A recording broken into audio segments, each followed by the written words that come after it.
آپ جب آئے اس میں ریل اسٹیٹ میں تو کتنا سرمایہ لے کے آئے گھر سے؟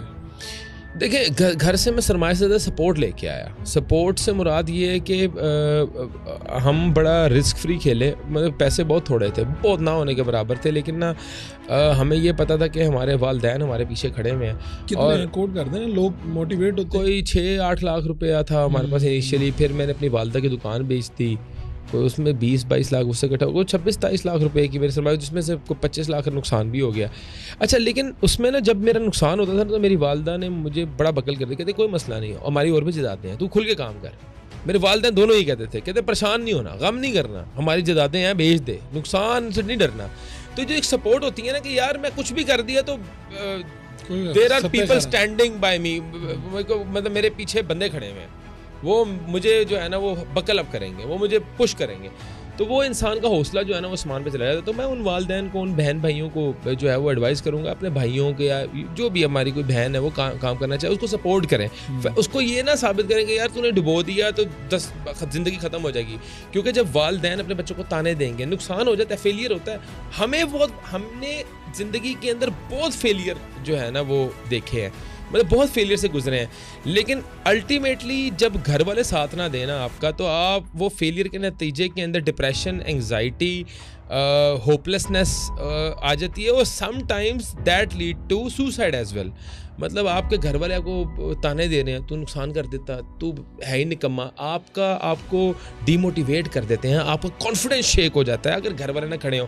تو فار ایگزامپل فاروق وڑائچ صاحب نے نقصان کر دیا, کاروبار کیا, اس کے دوست یا والدین, اچھے دوست بھی اس لیے انسان کو بنایا جائے یار کوئی ایسا مسئلہ نہیں, بڑا صاحب اگے ودو, کیا مسئلہ ہو جاتا نقصان, وٹے نہ ہوتا ہے.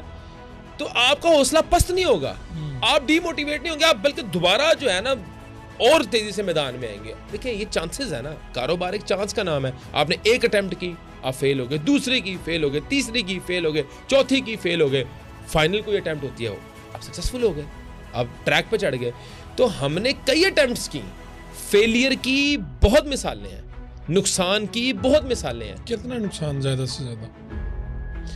کروڑوں میں ہوا ہے. میرے ساتھ فراڈ ہو گیا تھا فاروق بھائی, فراڈ ہو گیا تھا. فراڈ پتہ چلا کہ کوئی مذہبی شخصیت یا مذہب سے جڑی ہوئی. میرے ساتھ ایک بندے نے فراڈ کر دیا, اس نے مجھے زمین بیچ دی. یہ میں اپنی سکسیس سٹوری یہاں سے, زندگی میں کبھی بھی اگر کتاب لکھوں گا تو یہاں سے شروع کروں گا. اللہ تعالیٰ کی میرے پہ اتنی بڑی رحمت ہوئی, اللہ کا اتنا بڑا کرم ہوا کہ اللہ تعالیٰ نے مجھے ایک فیلئر سے گزارا. فیلئر کیا, ایک بندہ آیا, اس نے مجھے لاہور کے ایک علاقے میں جائے گا یہ زمین میری ہے. ہم بھولے تھے, ہم نے رجسٹری بھی نہیں چیک کی, کچھ بھی نہیں کیا. ہم نے دیکھا کہ یار یہ ایک مذہبی جماعت کا بندہ ہے اور یہ ہمارے بڑوں کو بھی جانتا ہے, ریفرنس دیتا ہے, تو ٹھیک ہی ہوگا, ٹھیک ہوگا, اس میں ظاہر بھی اس کا کوئی مسئلہ نہیں ہے. تو وہ بندے کے پاس زمین نہیں تھی اور بندے کے پاس صرف ایک ٹوکن بھی آنا تھا. وہ بندے ایک سمجھ لیں کہ ہیبیچول فراڈ تھا. اس نے میلیفائڈ انٹینشن سے جو ہے نا ہمارے ساتھ یہ پوری ڈیل کی. تو ایونچولی 6-8 مہینے میں جب ہمیں پتہ لگا تھا تو ہم مارکیٹ کے اندر کافی چیزیں بیچ چکے تھے. یعنی وہی زمین آپ سیل کر چکے تھے؟ ہم پلاٹنگ کر کے سیل کر چکے تھے. تو ہمیں تقریباً آپ کہہ لیں کہ ایونچولی اگر کہیں کہ 30-40 کروڑ روپے کا لاس ہو گیا, جبکہ میرے پاس کل ورتھ میری 20-25 لاکھ تھی, اور نقصان ہوا 40 کروڑ کا. کہ مطلب اس زمانے میں بچے بھول گئے کہ بچے کیا ہوتے ہیں, بیگم بھول گئی, ہنسنا بھول گئے, نظر ہی کچھ نہیں آتا تھا. تو اس فراڈیے کا بہت شکریہ ادا کرنا چاہتا ہوں میں کہ اللہ تعالیٰ نے اس کے ذریعے مجھے بہت کچھ سکھایا, مجھے دنیا سکھا دی. آپ کو میں بات بتاؤں کہ اللہ تعالیٰ کی سب سے بڑی کرم نوازی اور رحمت کیا ہے, ہم 1000 زندگی ہمیں مل جائیں, 1000 سال کی ایک زندگی, اور ہر زندگی ہم سجدے میں گزار دیں, تب بھی اللہ کا شکر نہیں ادا کر سکتے. اللہ تعالیٰ آپ کو گرا کے بھی اٹھانے پہ قادر ہے, اللہ تعالیٰ آپ کو فیل کر کے سکسیس دینے پہ بھی قادر ہے. اللہ تعالیٰ ہر چیز میں قدرت رکھتا ہے, اور اللہ تعالیٰ کی ہر چیز میں واقعی جو ہے نا بھلائی ہے. وہ کہتے ہیں نا کہ نکلے کیسے, میں کہتا ہوں اللہ تعالیٰ, ہم ایک محاورہ کرتے ہیں نا یار, اس میں اللہ کی بہتری ہوگی. اس وقت انسان کے ساتھ جس کے ساتھ کچھ زیادتی ہوئی تھی نا, بڑا برا لگ رہا ہوتا ہے. لیکن حقیقت آپ کو بات بتاؤں, جب ہمارے ساتھ اس فراڈیے نے فراڈ کیا, ہمیں بڑی تکلیف ہوئی, اور آج ہم اس فراڈیے کو اپنا محسن سمجھتے ہیں. اس فراڈیوں کو اپنا محسن سمجھتے ہیں کہ یار وہ ہمارے ساتھ فراڈ نہ کرتا, اللہ تعالیٰ نے شاید ہمیں ایک پروسیس سے گزارنا تھا, ہمیں دنیا کا فہم دینا تھا, کاروبار کی فراست دینی تھی, کاروبار کا شعور دینا تھا. تو وہ ہم نکلے اس طرح کہ ہم 1.5 سال, یہ پچھلے پوڈ کاسٹ میں بھی میں نے آپ کو واقعہ بتایا تھا, 1.5 سال پچھلا کہیں گے تو لوگ پوچھیں گے پچھلا کہاں پہ ہے, اس لیے یہ نہ کہیں. ہم نے 1.5 سال جو ہے نا ہم سڑکوں پہ تھے. میں تھا, میرے ساتھ ایک میرے ساتھی ہیں حافظ محسن جوید صاحب, وہ ہم سڑکوں پہ پھرتے ہوتے تھے. ہم سڑکوں پہ لاوارسوں کی طرح پھرتے تھے, کچھ نہیں پتا کیا, بس سڑکوں پہ پھرتے تھے ایک ہوپ لے کے کہ یار آج فلاں آفیسر نو مل لیں گے, آج فلاں جج نو مل لیں گے, آج فلاں بیوروکریٹ نو مل لیں گے, آج فلاں افسر نو مل لیں گے, فلاں وکیل نو مل لیں گے. مطلب ایک ہوپ کہ یار کہیں سے میں نا ڈوبتے کو تنکے کا سہارا چاہیے ہوتا نا, وہ سہارا ڈھونڈ لینے ہم سڑکوں پہ ہوتے تھے. یعنی آپ سسٹم کے دروازے کو دستک ہم نے سسٹم میں کوئی ایسا ادارہ نہیں, کوئی ایسا انسٹیٹیوٹ نہیں پاکستان کا جس کا دروازہ نہ کھٹکھٹائے. ہمارا بہت بڑا ظلم ہو گیا, ہمارا فراڈ ہو گیا. تو کیا جواب کیا ہے؟ جواب مایوسی, ناکامی. پتہ لگ گیا سسٹم کرپٹ ہے. کیا کہتے تھے لوگ پیسے مانگتے تھے. یعنی آپ انصاف لینے گئے ہیں, پیسے مانگتے تھے, پیسے مانگتے تھے. سسٹم کرپٹ ہے, سسٹم ہی کرپٹ ہے پورا سسٹم. میں کہتا ہوں وہ مائی صحیح کہہ گئی, یہ بک چکا ہے. یہ تو آپ کو اس کا اصل احساس تب ہوا ہے میں نے لا پڑھنا شروع کر دیا. ٹھیک ہے, میں نے لا پڑھنا شروع کر دیا. میں نے لا میں ایڈمیشن لے لیا کہ او بھائی میں سیکھوں ہمارا لا اتنا ریلیونگ کس طرح ہے. مطلب یہ سسٹم ایسا ہے کہ میں یہ کہنے پہ مجبور ہوں, آپ نے عدالتوں میں جانا تو ظالم بن کے جاؤ, مظلوم بن کے جاؤ. ظالم کے لیے ریلیف ہے, مظلوم کے لیے انصاف نہیں. میں معاشرے میں نیا ہوں, مجھے نہیں پتا کہ اس بات کے بعد شاید کنٹیمپٹ آف کورٹ لگتی ہے یا نہیں. تو سیدھے بڑے چسکے لے کے سن رہے ہیں, آپ ساتھ کہہ بھی رہے ہیں نا کہ میں نے پڑھا نہیں ہے لا, میں آپ کو پتا نہیں ہے. میں کہہ رہا ہوں کہ مجھے نہیں پتا کہ یہ اسٹیٹمنٹ پہ کنٹیمپٹ آف کورٹ لگے. پہلی مرتبہ تو اسلام میں بھی معافی ہو جاتی ہے اور یہاں پر بھی ہو جائے گی.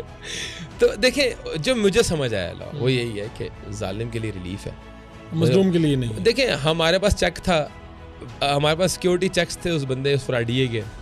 ہم نے سیکیورٹی چیک کے بنا پہ اس پہ جو ہے ایف آئی آر دینی چاہیے, تو ایف آئی آر ہی نہ کٹے ہمارے تھانے میں. ہم 22 سے 22 بی لے کے گئے تھانے میں, وہ 22 سے 22 بی پہ ہائی کورٹ پہ اسٹے لے آیا. 2 سال سنوائی نہ ہوئی. میں نے کہا یار یہ دیکھیں 1.5 سال مایوسی کا وہ لیول کہ شاید اس کے بعد انسان اگر ایمان نہ ہو تو انسان شاید اپنی جان دیتے ہیں. وہ ایک ذات جس کے اوپر پھر امید ہوتے ہیں وہ رب کی ذات ہی ہے, کہ اللہ تعالیٰ سے امید تھی. ہمیں ایک آیت سمجھ آئی 1.5 سال بعد, ہم نے ہماری نظروں سے گزری کہ وَمَن يَتَّقِ اللَّهَ يَجْعَل لَهُ مَخْرَجًا, تم تقوی اختیار کرو تمہارے راستے ہیں. اچھا ہم نے کہا یار ہم نے ہر دروازہ کھٹکھٹا دیا, ہر پلیٹ فارم کے اوپر چلے گئے ہیں, پولیس, کوٹے, کچہریاں, مطلب آپ کہہ لیں کہ کچھ ایسے ادارے بھی جن کا نام بھی میں نہیں لے سکتا, وہاں بھی چلے گئے ہم کہ بھائی چلیں آپ نیب چھوڑ دیں, ایف آئی اے چھوڑ دیں, ہر جگہ چلے گئے. اس سے اوپر بھی جو ادارے ہیں وہاں بھی چلے گئے, ہر جگہ ہم نے وہاں کے اداروں پہ چلے گئے نہیں بھی تو ہم نے کھٹکھٹایا کہ یار ہمیں کوئی کر دیں, جو پورے پاکستان کے مسئلے حل کر دیتے ہیں. اس ادارے میں ہماری کہاں پہنچ ہے, ہم ماڑے بندے ہو گئے. وہ تو آپ جیسے بڑے صافیاں دی اپروچ ہوتی ہے. پھر ہوا کیا؟ ہوا یہ کہ مایوس ہو کے بیٹھ گئے, ظالم تگڑا ہو کے بیٹھ گیا, ہم مایوس ہو کے بیٹھ گئے کہ یار اب کوئی راستہ نہیں. دیکھیں ہم لوگ کرمنلز تو ہیں نہیں کہ پھر ہم کہیں یار یہ تو نہیں ہے میں نہیں. اور سچی بات ہے کہ میرے گھر والے پراپرٹیاں کیلکولیٹ کرتے تھے کہ ہمارے پاس اتنی پراپرٹی ہے پتر تو بیچ دے, مسئلہ حل ہوتا ہے. میں کہنا نہیں, ادھے پورے ہوتے ہیں. اس کے ساری پراپرٹی یہاں تک کہ تب بھی نہیں ہے, مطلب یہاں تک کہ ہمارے گھر میں وہ وقت بھی آ گیا کہ میرے والد صاحب نے مجھے کہا ایک دن کہ یار پتر گروسری جو ہے نا وہ اب کرنی ہے تو پھر ہم کو پراپرٹی بیچ دیتے ہیں تاکہ ہمارے کو کیش تو. مطلب میرے والد صاحب ہم ایک مڈل کلاس فیملی کے لوگ تھے. مطلب ہمارے پاس یہ نہیں ہے کہ ہم ہینڈ ٹو ماؤتھ تھے, ہم پھر بھی کھاتے پیتے تھے. ہمارے پاس کوئی رینٹل انکم جو ایک ایوریج ایک مڈل کلاس فیملی کی ہوتی ہے وہ تھی ہماری. تو کہنے کا مقصد یہ ہے کہ وہ آیت گزری 1.5 سال بعد جب مایوسی ایٹ پیک تھی, جب ہم سڑکوں پہ کھجل ہو گئے. ہم صبح اٹھتے تھے 9 بجے, سڑکوں پہ فلاں جگہ جا رہے ہیں, فلاں کچہری جا رہے ہیں, فلاں پولیس اسٹیشن جا رہے ہیں, کبھی CCP آفس جا رہے ہیں, کبھی IG آفس جا رہے ہیں, اپلیکیشن لکھ رہے ہیں. ہر بار ایک ہوپ ہے. جب یہ آیت گزری نا تو ہم نے نا یہ کہا کہ یار یہ اللہ تعالیٰ نے جب ضمانت دے دی ہے قرآن مجید کے اندر, تو قرآن سے زیادہ اوتھینٹک نصاب اور کتاب تو کوئی بھی نہیں ہے پوری کائنات میں نہیں ہے. رب کا فرمان ہے, غلط تو ہو نہیں سکتا, تو یار اس کو ٹرائی کرتے ہیں ہم. تب پھر میں نے کہا یار ایک دن میں نے کہا محسن بھائی چھڈو, میں آج تو بعد ہے جانے نہیں کسی ادارے میں نہیں جانا ادارے جو مرضی ہو جائے. اساں نہ عدالت سے جانا کچھ بھی نہیں یار. 1.5 سال کھجل ہو گئے ہیں نا, پورا کھجل ہوئے ہیں نا, رج کے کھجل ہوئے ہیں نا. نہ فیملی کو ٹائم دیا, نہ رشتے داروں کو ٹائم دیا, ہنسنا بھول گئے, ڈپریشن ہو گیا, انگزائٹی ہو گئی ہے, پٹھے کھچ گئے ہیں. فزیو تھراپی کراتا تھا میں اس وقت, فزیو تھراپی کہ میری گردن موو نہیں کرتی تھی. تو میں نے کہا یار بہت ہو گیا نا, رب کے آگے ذرا تھوڑا سا جو ہے نا گڑ گڑ آئے, تقوی اختیار کر لیں. اللہ نے کہہ دیا قرآن میں وہ من یتق اللہ یجعل لہ مخرجا, تم تقوی اختیار کرو, تمہارے لیے راستے ہیں. ہم نے کیا کیا, سب سے پہلے اپنی نمازیں درست کی. ہم مسجدوں کے نمازی بن گئے. بلکہ لوگ میں یہ بات کرتا ہوں کہ وہ اللہ تعالیٰ نے ہمیں پھنسایا ہوا تھا نا, تو اللہ کے تعالیٰ کی تابع داری کرنی تھی. پھنسے جو ہوئے تھے رب کے رحمتوں کے محتاج, جو آج میں بات کرتا ہوں اور سمجھ آ گئی اس وقت کہ یار رب رحمت کر دے. وہ فائنل ہوپ تھی ہماری, جو کہ ہوپ ہماری فائنل نہیں ہونی چاہیے تھی, ہماری فرسٹ ہوپ ہونی چاہیے تھی. لیکن کیونکہ ہم گمراہی کا شکار تھے, ہمارا کنسیپٹ تھا کہ فلاں افسر مسئلہ حل کر سکتا ہے, ہمارا کنسیپٹ تھا کہ فلاں جج مسئلہ حل کرنے پہ قدرت رکھتا ہے. نہیں, مسئلہ حل اللہ تعالیٰ کرنے پہ جو ہے وہ قادر ہے. ہم غلط تھے. ہم وہ تکبیر اولیٰ کا ایک نمازی ہوتا ہے, ہم اذان اولیٰ کے نمازی تھے. اذان ہوئی مسجد, ہم گوگل کر رہے ہیں دعا کی قبولیت کے وقت کون سے ہوتے ہیں. بھائی اذان اور اقامت کے بیچ میں دعا قبول ہوتی ہے, پڑھ لیا. سفر میں دعا قبول ہوتی ہے, پڑھ لیا. بارش میں دعا قبول ہوتی ہے, پڑھ لیا. لوگوں کے ساتھ رحم کرنے والے کی دعا قبول ہوتی ہے, یہ پڑھا. والدین کے فرما بردار کی دعا قبول ہوتی ہے. مطلب یہ وہ جو ٹپس ہیں رب کی رحمتیں لینے کے طریقے, ہم گوگل پہ تلاش کریں. علم تو تھا نہیں, مدرسہ نہیں نہ پڑھا ہوئے, دینی تعلیم تو ہم نے حاصل ہی نہیں کی ہوئی تھی. تو ہم گوگل پہ دیکھ رہے ہیں ہاؤ ٹو گٹ رحمت. صحیح ہے, وہ تو گوگل پہ آ رہا ہے. گوگل پہ بھی کھلتا تھا کہ لوگوں پہ رحم کرنے سے اللہ تعالیٰ رحم کرتا ہے, غریبوں کو کھانا کھلانے سے اللہ تعالیٰ رحم کرتا ہے, جو بندہ نماز کے بعد اذکار کرتا ہے اللہ اس پر رحم کرتا ہے. تو مطلب ایک فہرست وہ امپلیمنٹ کیا اپنے اندر کہ یار ہم نے یہ کرنا ہے. تو فروخ بھائی اللہ کا فضل و کرم سے ہم 1.5-2 مہینے کے اندر فارغ ہو گئے. پورے قصے سے وہ قرضہ بھی اتر گیا, وہ معاملات بھی ختم ہو گئے, وہ بندے سے پیسے بھی ریکور ہو گئے, اور ہم الحمدللہ کاروبار کرنا 1.5 سے 2 ماہ 1.5 سے 2 ماہ. کوئی بندہ بڑا اس میں انٹروین, کوئی بھی نہیں بندہ انٹروین کیا, کوئی میں کہتا ہوں تھریٹ نہیں دیا, کوئی ہماری لڑائی نہیں ہوئی, کوئی دستے گریبان نہیں ہوئے, کوئی گالم گلوچ نہیں ہوئی. اس 1.5 سال میں متعدد ہو گئی تھی, اس 1.5 سال میں متعدد معاملات ہو گئے تھے. اس 1.5 مہینے کے اندر امن و امان سے معاملہ کلیئر ہو گیا. جیسے مکھن سے بال نہیں نکالتے اس طرح معاملہ سارا کلیئر ہو گیا. بس جس بندے کو ہم ٹریس کرتے تھے, ٹام اینڈ جیری لگی ہوئی تھی, ہم اس کے پیچھے پیچھے, وہ ہمارے ٹام اینڈ جیری لگی ہوئی تھی پراپر. تو وہ جو ٹام اینڈ جیری کا جو پورا ایپیسوڈ تھا نا, وہ سمجھ لیں وہ ریورس ہو گیا. وہ بندہ خود ہی چل کے ہمارا مسئلہ حل کر کے چلا گیا. کہنا پہنا اپنے پیسے لے جوا. نہیں, وہ ایک سچویشن ایسی بن گئی کہ اس نے ہمیں آرام سے پیسے دے دیے. اور سچویشن بھی اس کی نیت نہیں تھی, سچویشن ایسی بن گئی کہ اس کو ہمیں پیسے دینا مجبوری بن گئی. اور اس میں ہمارا کوئی نہ, دیکھیں ہم کتنا کوئی انفلوئنس رکھتے ہیں, اتنا ہی رکھتے ہیں. یہ تو اب وہ زیادہ آپ چلے گئے ہیں. دیکھیں میں تو جانتا ہوں نا, نہیں انفلوئنس کی سے مراد یہ ہے کہ معاشرے کے اندر الحمدللہ ہم کو زیادتی کرنے والے لوگ تو ہیں نہیں. نہ اللہ کے فضل و کرم سے ہم نے کوئی کبھی انفلوئنس اپنا استعمال نہیں کیا وہ غلط کاموں کے لیے, نہ ہم کوئی الحمدللہ بدماشی کرنے والے لوگ ہیں. کہنے کا مقصد یہ ہے کہ ہم نے وہ معاملات کے اندر بھی کوئی انفلوئنس نہیں تھا, کوئی ہمارے ریسورسز نہیں تھے. سچویشن ایسی بن گئی, کاروباری طور پہ وہ سٹک ہو گیا, وہ خود چل کے آ کے اس نے معاملہ حل کر.